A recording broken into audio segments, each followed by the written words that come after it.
Thank you, Chairman Metcalf. I'd like to start by thanking the Majority Chair, the Minority Chair, and of course all the members of the committee. I appreciate the opportunity to talk about my bill. Mr. Chairman, it was really just less than 2 months ago that we passed a budget in this building that called on most state departments and school boards across our Commonwealth to examine how they spend each and every tax dollar that they get. Throughout the budget process, like many of you, when I was asked about these cuts, I said, quite simply, the economy is forcing us to do more with less. And for the most part, my constituents have been very happy that we are moving closer to a government that lives within its means.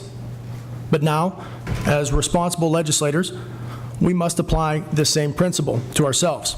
The question is, can our legislature do more with less? It was under that very mission that I began working on House Bill 936, which quite honestly does three things. Number one, it reduces the House from 203 members down to 151 members. It then takes a look at the Senate and reduces them from 50 senators down to 40. And then probably one of the more unique portions of my bill is it calls for a 20% reduction in the appropriation for staff. And that's because many will say, well, if you reduce the number of legislators, you'll simply build in more staff. I think we need some structure to protect us from that. In my opinion, the question here is not whether or not we are downsizing. The question is, are we right-sizing? Currently, House members' average number of constituents is a little more than 62,000. If House Bill 936 were to pass, that would increase by about 35% and take us to representing 83,000 constituents. For senators, who currently represent about 250,000 people, they would see an increase of about 25% and take them roughly to 315,000 constituents. I believe these are manageable numbers. Let me use my district as an example. I represent roughly 454 square miles. It's certainly not the smallest district, but it's not the largest either.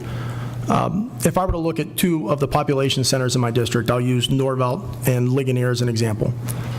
They're about 20 miles apart. 100 years ago, if a legislator was in Norvelt and had a meeting in Ligonier, perhaps it was a day-long trip to get up there and have the meeting and turn around and come back. I can do that now in 25 minutes. Infrastructure has changed the game. Our transportation system is much better than it was in the past.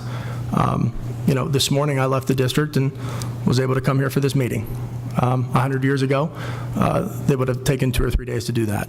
So I think with the infrastructure improvements and probably more importantly, technology, right now, all of us are in constant communication with our constituents.